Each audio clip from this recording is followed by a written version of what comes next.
Tayo po ay punta sa Matthew 22, verse 1 and 2 ang aking babasahin. And this is about the parables of the wedding.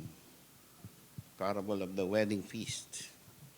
So, and Jesus answered and said unto them again by parables. And Jesus answered and spake unto them again by parables and said, the kingdom of heaven is like unto a certain king, which had a marriage for his son.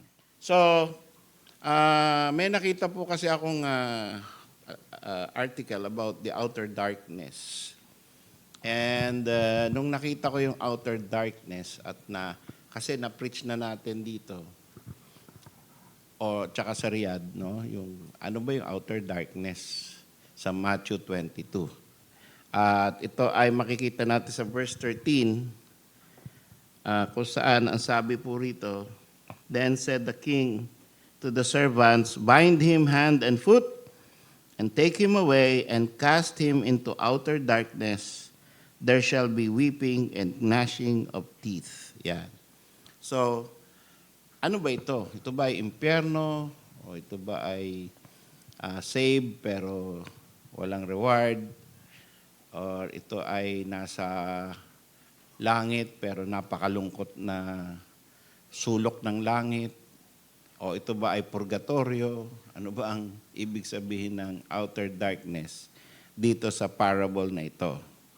Okay, so in order to have the better understanding of a passage, kailangan pag-aralan natin ang nature ng parable. So ang parable hindi real happening, hindi real event. Pag sinabing parable, yan ay paghalintulad sa mga bagay na nangyari sa lupa at ito ay may pakahulugan na sa kingdom of God, which is, pag sinabing pakahulugan sa kingdom of God, ito ay iba ang equivalent. Hindi pag sinabing king, ay maaring may similarity sa king, pero merong higher understanding dapat. Greater and higher understanding. Kasi parable of the kingdom of God ang pinag-uusapan dito. Kaya, iyon ang default natin. Pag nagbasa tayo ng parable, pag-isipan natin na this is not literal and it has equivalents in reality which are greater than what is described. Greater and not literal. Okay, so with that in our minds, let us begin to put equivalents doon sa bawat point. Ang sabi, the kingdom of heaven is like, so talagang parable, no? Kagaya ng, ibig sabihin, hindi yan mismo yan. Hindi ganyan yan, pero kagaya lang yan. Like unto a certain king. So, dito sa talata na to, na isang parable, certain king. Parang isang araw, merong isang hari. Di ba? Ganon tayo magkukwento. Isang araw, merong isang hari. Oh, yung mga anak ko, nung kinikwentuhan ko sila, nung bata pa sila, isang araw, mayroong nanay na merong tatay. Yan. Isang araw, mayroong isang tatay na nagkukwento sa kanyang mga anak habang kinikwentoan ko sila. Tapos, yung tatay na yon inaantok na, pero yung mga anak, ayaw pang matulog. Sabi ni Keisha, Papa naman tayo yan eh. Totoo yan eh. Okay. So, ganun ako mag-parable sa kanila. Pero, dito, alam natin, no? Very obvious, is like unto a certain king. Hindi tinukoy. Isang hari dyan sa kung saan man dyan. Pero ang alam natin na equivalent niyan, the king is the father. the Lord God. No?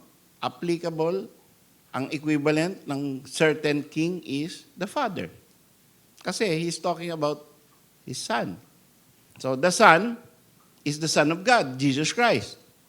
So kita nyo, magandang paraan yan para mas maintindihan mo ang isang parable, gumawa ka table. Di ba? Ito yung sinasabi sa parable, nasa left side mo. Tapos meron kang divider, nasa right side mo. Yun naman ang equivalent. So yun ang ginawa ko dito. No? King, certain king. Tapos son, tapos marriage. Tapos servants. Tapos yung servants I sent forth. So by that way, naintindihan ko, mas parang na-appreciate ko. Oo nga, no? Para kasi ililid ka nung talata, ililid ka nung kwento, nung narrative, sa truth. At hindi ka pwedeng bumaklas doon sa truth kasi merong ano yun may pagkakasunod-sunod. At may relasyon yung nauna doon sa susunod. Kaya hindi pwedeng biglang king, son. Yung son yung tayo yun. Marriage, yun yung ikakasal na sila sa December. Hindi pwedeng gano'n, sabog-sabog. Di ba? Kailangan, merong process, yung kwento ng Panginoon, yung parable. Ikaw, meron ding relationship to each other, yung mga pakakahulugan mo. So, the King is the Father, the Lord God Almighty, and meron siyang Son, and ang pag sinabing Son, lagyan natin ng equivalent, the Son of God. Dadating ang panahon, dadating ang pagkamali, yung equivalence mo, ano mangyari? Magbe-breakdown. Parang, oops, hindi pala ganun yun kasi hindi nagtugma. Parang ganun. No? So pagka binigyan mo ng pakahulugan, dapat sunod-sunod hanggang sa dulo, ganun. Kung parable yan, hanggang sa dulo, parable yan. Hindi pwedeng parable tapos literal. Parable tapos literal. Hindi pwede yun. Kaya natin? Dapat alam natin. No? Pagka ginawa mo yon, you are breaking the story. So pag parable ang umpisa, alam mo parable lahat yan. Tapos meaning, may meaning lahat yan. Ganun yun. Okay, so let's continue. The Son has to have an equivalent. And who is that son of the certain king? It is the Son of God, Lord Jesus Christ. Marriage. Yan. Ano kaya yung marriage na yun? No? So, alam natin na ang marriage na yan, talking about a one-time future event. Isang event, isang mangyayari, pero hindi pa nangyayari during the time. Okay? Magkakaroon ng kasalan. Okay, so ngayon, pag kinompare natin with other verses, the marriage is none other than the judgment seat of Christ. Kasi, kasunod ng judgment seat of Christ ay yung marriage supper of the Lamb. Doon, yun ang kasunod, which is the Armageddon, na kung saan papatayin yung mga kings at iimbitahin yung mga fowls of the air, sabi, come and partake of the marriage supper of the Lamb. Yun. So, siyempre, pag marriage supper na, reception na, dapat nauna yung marriage. Yung marriage, yun yung nagkita-kita tayo sa langit, lahat ng saints, tapos nagkaroon ng judgment seat of Christ. So, that is the marriage na tinutukoy dito. Okay. Ang Panginoon ay magkakaroon ng deklarasyon kung sino ang pinakamalapit sa puso niya. Bibigay niya yung judgment. No? So yun yung pagpapakasal, hindi yung merong isang babae o yung church magsasama-sama magiging isang malaking babae. Hindi ganun yun. Kundi marriage is typifying, pinapakahulugan na meron na siyang bibigyan ng paghusga. Ito ang pinaka-faithful, ito ang pinaka-loyal, ito ang pinaka-clean na mga samahan ng mga tao. The Church of the Lord Jesus Christ, composed of all the glorified saints who were faithful on earth. Okay? So, yan yun. And then, so dahil ikakasal na, sabi, anong sabi rito? Sent forth his certain king which made a marriage. So may plano. Di ba? Hindi pa yun yung actual marriage. Pero sabi niya, ikakasal na yung anak ko. Marriage. So, kayo mga servant, lumakad kayo. Okay, sent forth servants. So, sino yung servants na yan? Servants of the king. Ang equivalent niyan is servant of the father na pinadala niya sa iba-ibang lugar. Di yan yung prophets. Diba? The prophets of the Old Testament are the messengers of God, the Father, na kung saan kanyang kinalat sa iba-ibang parte ng mundo. Pero ang una nilang trabaho ay sabi rito, sent forth his servants to call them that were bidden. Sino yung them that were bidden? Ibig sabihin, pumunta kayo dun sa mga address noong guest list. So, ano na yan? Nakakasa na yan na talagang sila uunahin. Hindi yan kung saan-saan lang. Sino yun? Di yung mga Jews. Kasi sa kanila i-deliver ang oracles of God. No? Alam na talaga, bumaba ang Panginoon to save His people. And the primary address of His people is in Jerusalem and in all Judea. Yan yung lahi ng mga Hudyo na kung saan doon deliver ang batas ng Panginoon to bring them to Christ. Sila yung unang recipients of the messengers or the message na okay, ito na yung anak ko, kakasal na. So, ang equivalent nun, i-declare ng mga messengers of God doon sa mga them that were bidden, the Jews, the gospel of Jesus Christ. Ito na. He will already be your Messiah. He will save you. He is your Savior. Maniwala na kayo sa Kanya. This is the gospel of the kingdom. Andito na. The Savior is here. Yun yung mensahe na equivalent doon sa purpose kung bakit sila pinadala. Pero, sabi roon, they would not come. Yun, what a tragedy, no? Meron ka mga guest, pagkatapos, nung time na ikakasal na, ceremony na, yung mga sinabihan mo, yung mga kumpare mo, yung mga barkada mo, kaklase mo, at lahat, na sinabi mo na, ikakasal na, may date na, may invitation, may letter, nagpa-print ka, pinagbibigyan mo. Tapos sasabihin, ay nako, hindi pwede, hindi kami pwede. May mga appointment kami. Ayan, meron kaming pupuntahan. Saka na lang, sorry na lang, pasensya na. Kanya-kanya silang excuse. So, masisiro ka ngayon. In-expect mo, punong-puno yung wedding feast, yung marriage feast, pero parang walang mangyayari, walang pupunta. Diba? Malungkot.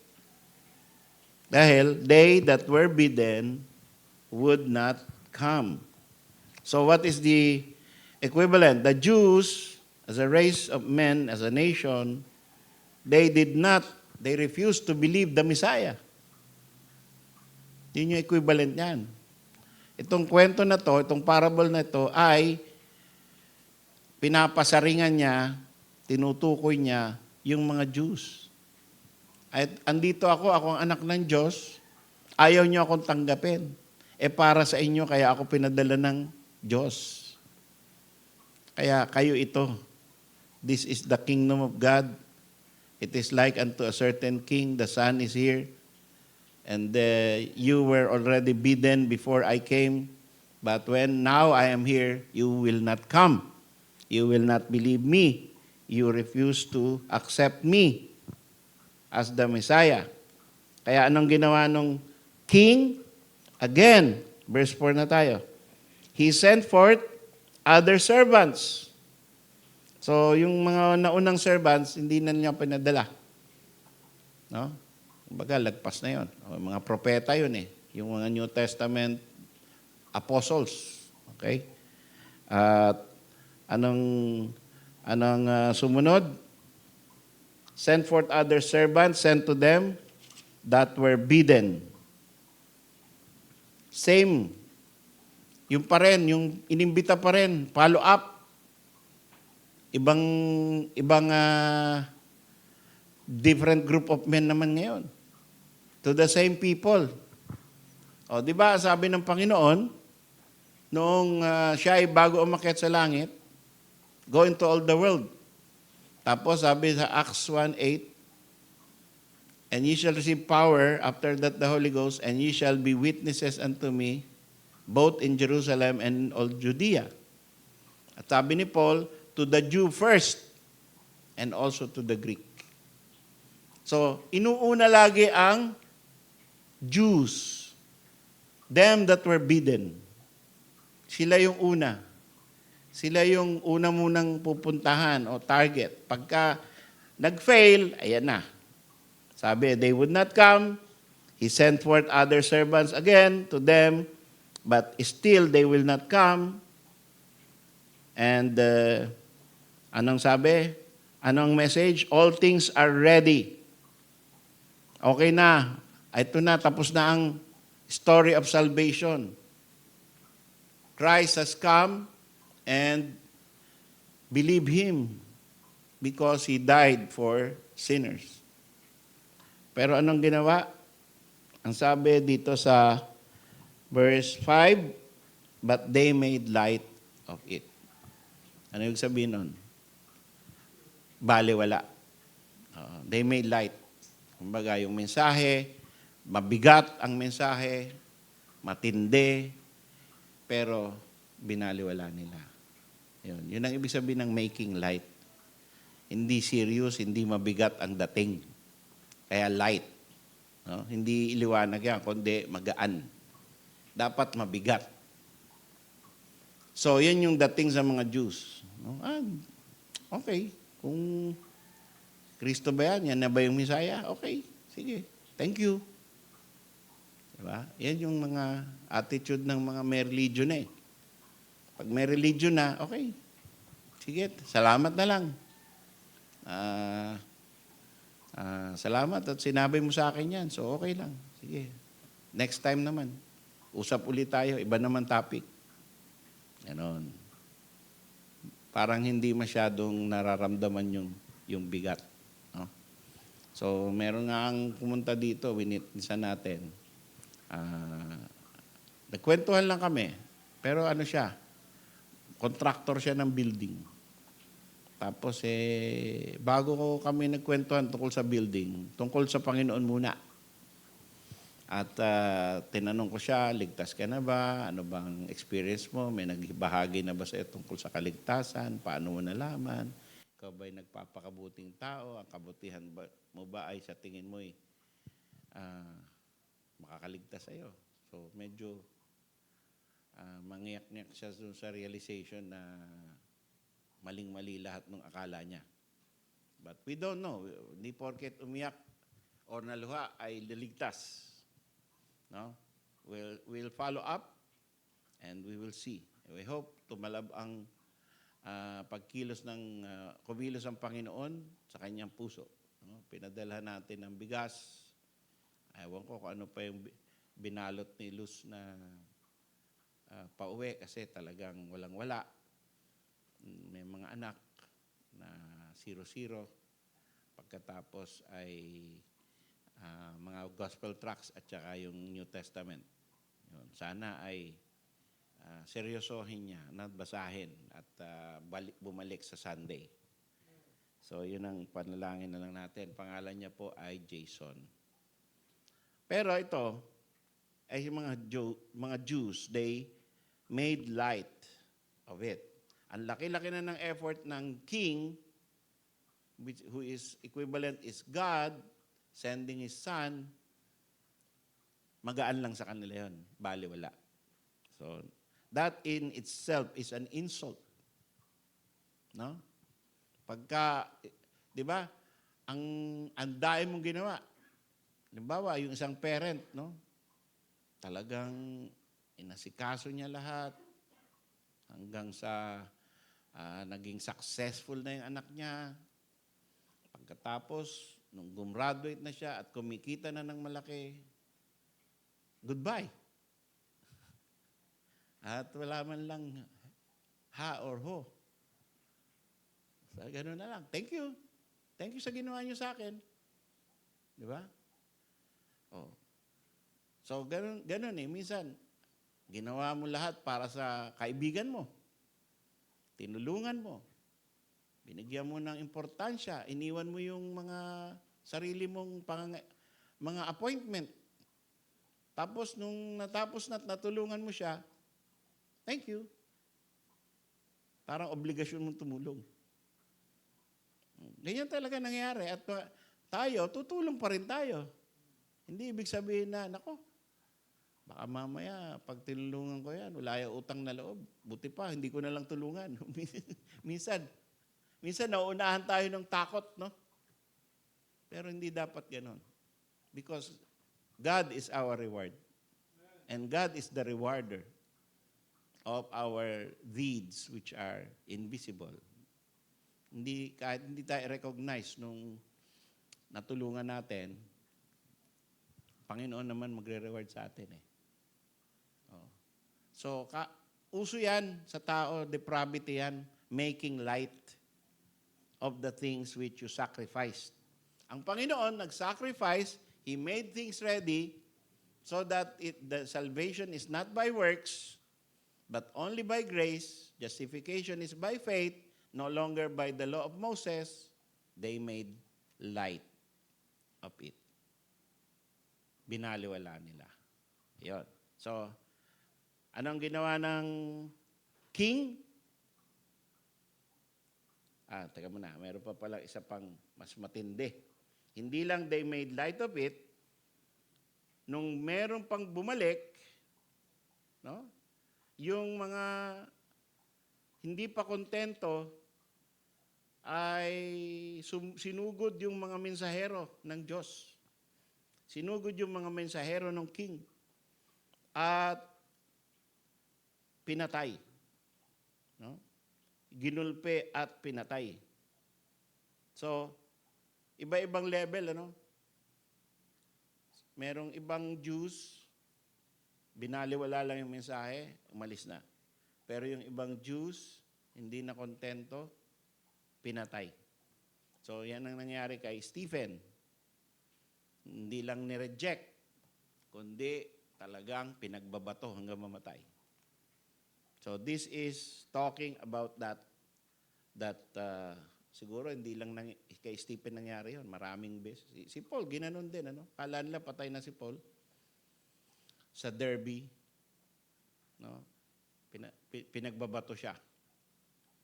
Oh. So, buti na lang, sa panahon natin ngayon, tayo ay naging Kristiyano ng 1900s and 2000s. Hindi na tayo binabato. At kahit sa Saudi Arabia, kung marinig man nilang tayo nagpipreach or preacher, nung yung mga Arabong kaibigan ko, at kahit yung mga boss ko, sabi, ano malo, enta, kabir, mudir, kanisa, sabi niya. Ibig sabihin, kilala ka namin. Naririnig namin sa mga Pilipino na ikaw ay pastor. No, ikaw ay manager ng isang church. Alam namin kung sino ka. Mga Muslim yun. No? Kahit yung mutawa sa buta eh. Yung mutawa sa bata, nakausap ko. No? Sabi niya, hindi naman kami nang kukulong ng pastor na ngayon eh. So alam namin, ikaw pastor. Kilala namin. Pero, ka mag-alala. No? Hindi ka namin i-harm. Yun. So, anong point natin?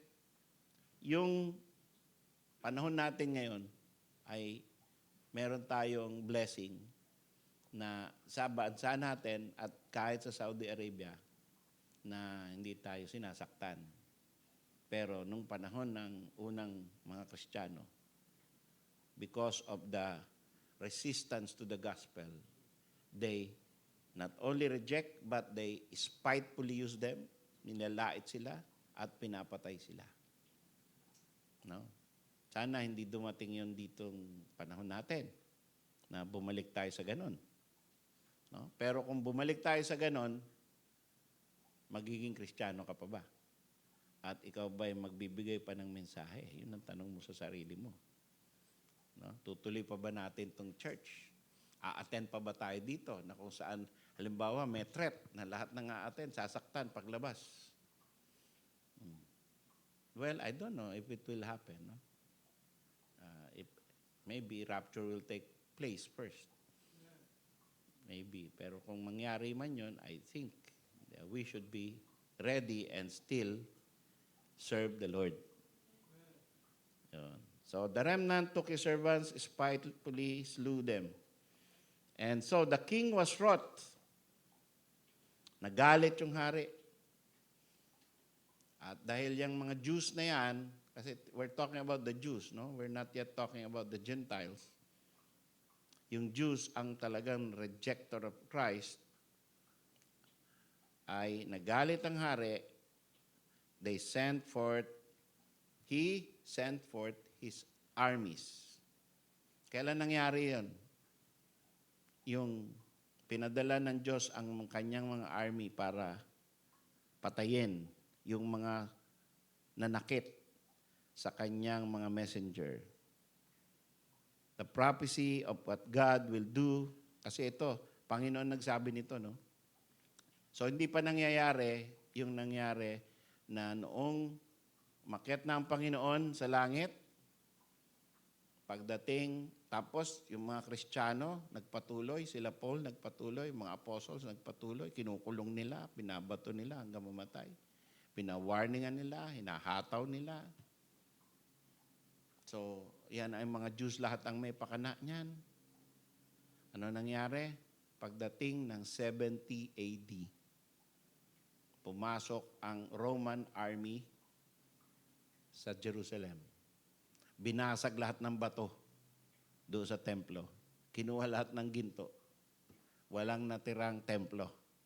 Yung nakikita nyo na nagbabaw yung mga Jews ngayon doon sa Jerusalem, di ba? Gumagano sila. Tapos sinisiksik yung mga prayer nila doon sa bato. Hindi templo hindi parte ng templo yon. Wall lang yon. Ang tawag doon, Wailing Wall. It is the outer wall na nung binrake nung armies of the Rome, pag-break nila ng outer wall, sunod-sunod, yung inner wall, walang natirang nakatayo doon. Kagaya ng sinabi ng Panginoon, nakita nyo ba itong building to? Walang matitirang one stone upon another dyan. Nangyari yun, totoo yun. Inner wall plus the temple itself, demolished lahat with fire and with crushing weapons of war. And anong tawag dito ng Panginoon? The king sent forth his armies because he was wroth. Nagalit ang hari, pinadala niya ang kanyang army. Equivalent, God considers Rome or any pagan king as his army. The armies of Satan is the army of God to punish the Jewish race, his people, and to destroy his temple. Isipin niyo yun, ha?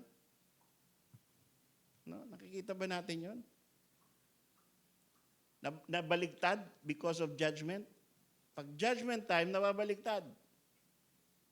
So, sino? Army? Roman army. Sino ang sinasamba niyan? Mga Diyos-Diyosan. Pero anong tawag ng Panginoon diyan sa parable? His army. Okay? Tapos, ano ang sinira niyang army na yan? Yung templo ng Diyos.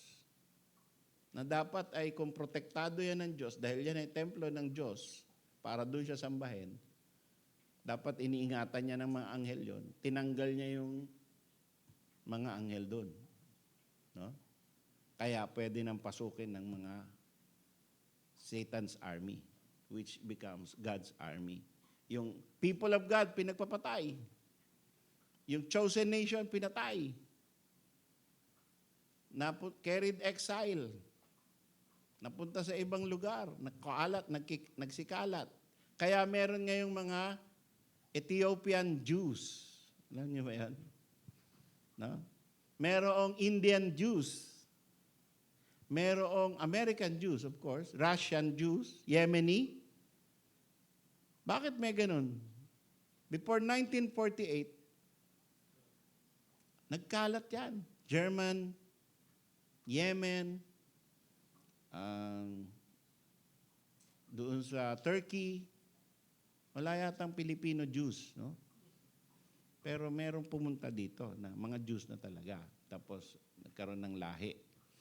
Pero ang talagang mga pure Jewish community, andyan sa Germany, sa Europe, many parts of Europe, America. Ayaw ko sa China, kung may Jew na China. No? Very odd yun, ano? Chinese tapos Jew. Pero nagkalat sila. Pero nakasurvive sila. So, think of that, how God reacts when He becomes angry with His own people. Sino ang nandoon sa lupa na 'yon? Kaya meron tayong tinatawag na Palestine. Sino ang nandoon sa lupa? Mga hindi na ethnic Jews, kundi iba-iba, halo-halo na. Okay? So anong sinabi ngayon ng hari? Pumunta nga kayo. Sinabihin niya sa mga messengers niya na natitira pa, punta kayo sa highway.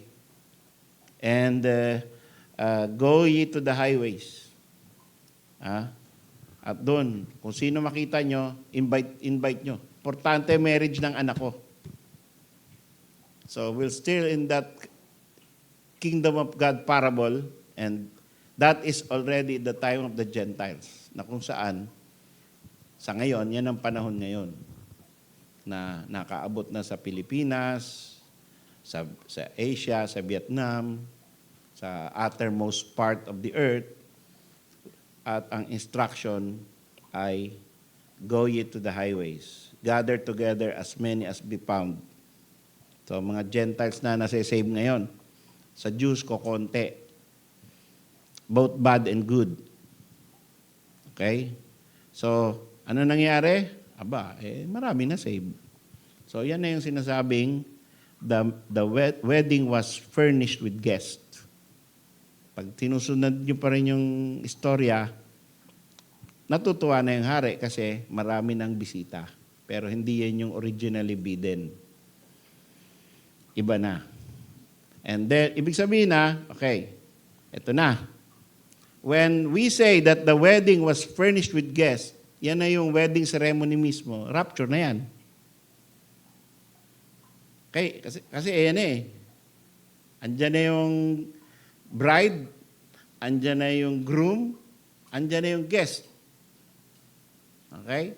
So, yan na yung rapture. Yan na yung judgment seat of Christ. Kaya ano nangyari during the judgment seat of Christ? Ito na yung matindi. May nakita yung hari na hindi naka-wedding garment. O, ano yung ibig sabihin nun? Ibig sabihin, nasa langit, judgment seat of Christ, meron pa rin mga hindi unsaved, kundi merong mga saved na hindi ready to meet Christ. Nararapture lahat ng tao dahil by grace ang kaligtasan. By grace ang rapture. Hindi tayo naniniwala sa split rapture. Alam niyo yung split rapture? Yung mga faithful lang, no? Yun lang mararapture. Yung hindi faithful, naiiwan. Yan. So, yung mga wala sa prayer meeting ngayon, baka kung ngayon ang nag-rapture, tayo lang ang makukuha. No? Yung mga absent, hindi faithful. Example ko lang yan, mga kapatid. Okay, ma-offend.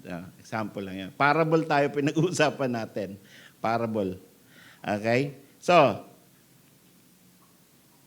hindi tayo naniwala doon sa split rapture. Naniwala tayo, whether ikaw ay faithful sa church, whether ikaw ay kasi save lang, wala ka pa nagagawa para sa Panginoon, whether ikaw ay tatamad-tamad, whether ikaw ay backslidden, pagdating ng last trumpet of God, sama-sama tayo kukunin ng Panginoon to meet the Lord in the air. Kasi ang salvation by grace, not by sino yung faithful. So, magkikita-kita tayo doon. Makikita natin doon yung mga backslidden, yung hindi na umaattend ng church, yung mga galit sa pastor, yung mga tatamad-tamad. Andun lahat. Masaya. No? Masaya kasi totoo lahat ang pangako ng Diyos. Ligtas tayo. Tingnan mo ang katawan ko. Glorified. Mag-glorify din yung mga unfaithful Christians. No?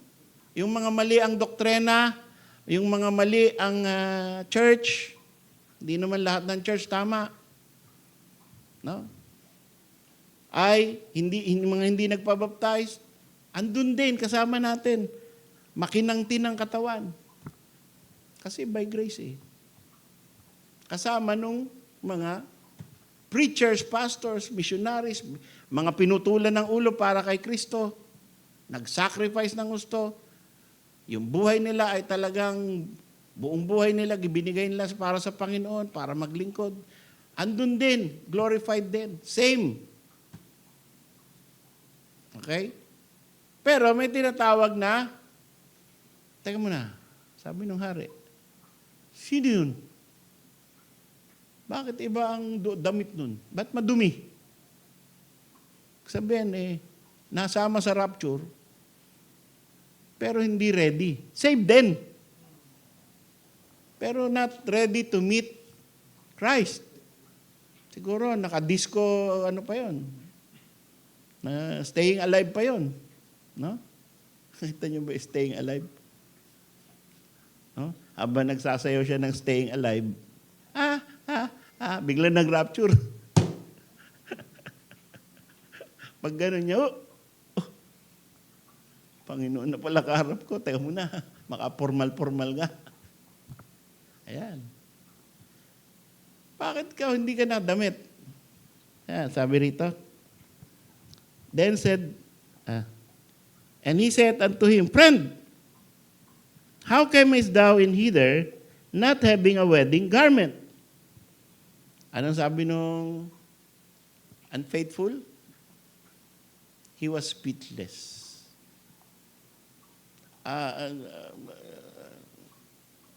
Sorry. Anong sorry? No?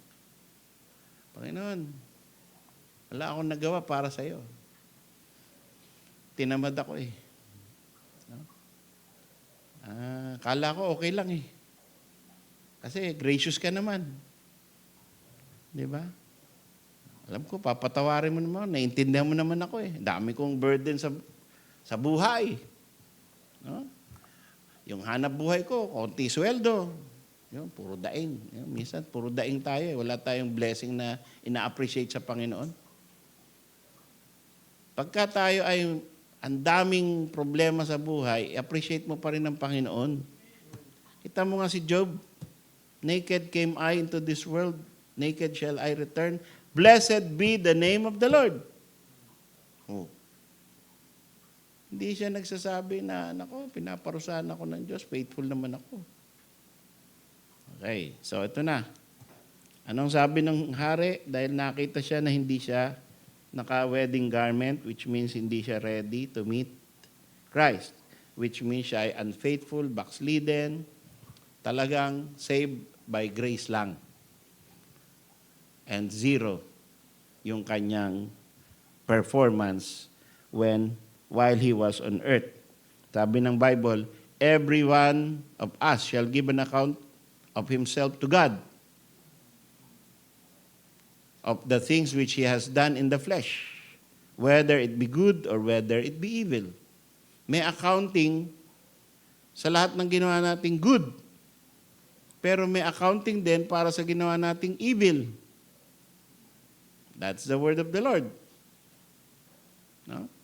Pero hindi na tayo paparusahan sa impyerno, wala nang danger yon because of Christ. Hindi na mawala ang kaligtasan natin because of Christ and the Holy Spirit. Pero may consequence pa rin yung unfaithfulness. Yun yung sinasabi rito na hindi nakasuot ng wedding garment. So dito naghihiwalay ang mga Baptist. Yung ibang Baptist church, Baptist preacher, Baptist theologian sabihin, ay, unsaved yan.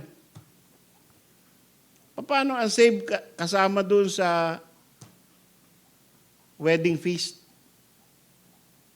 Which is what we can say as the rapture. Paano mapapasama yung unsaved dun? Tapos sabi, bakit may unsaved dito sa meeting in the air? Baba! Hindi, di ba? So, ibang pakahulugan yan. And lastly, then said the king to the servants, bind him hand and foot. And pwede nating pakahulugan yan na wala kang magagawa. Pagka ikaw ay binigyan ng final judgment sa judgment seat of Christ, wala nang argument. Nakabind ka na. Ibig sabihin, speechless ka, at kung ano yung sabihin ng Panginoon, na ito ang kalalagayan mo, nandito ka, ligtas kita, pero ito ang mapapala mo sa katamaran mo. Yun na yun. You are bound hand and foot.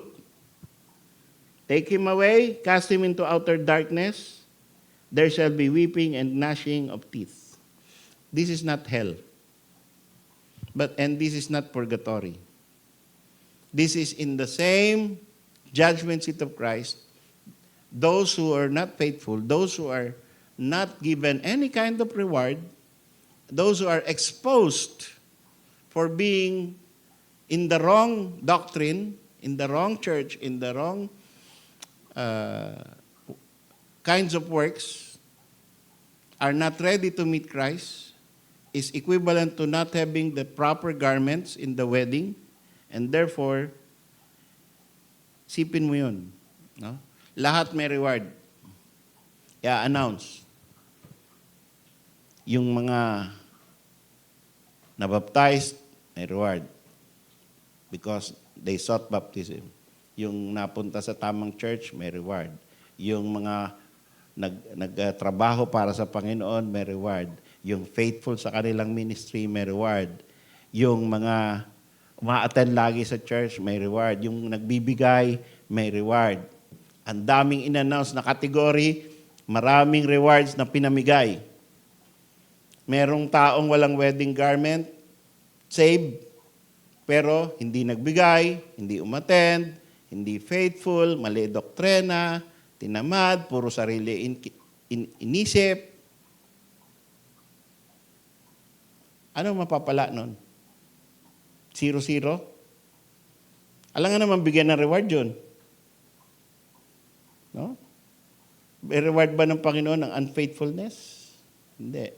So, isipin mo kung andun yung isang taong ganong klase, what kind of feeling, what kind of situation will that person have? It's like being almost in hell. Hindi totoong hell, kundi yung sinasabing outer darkness.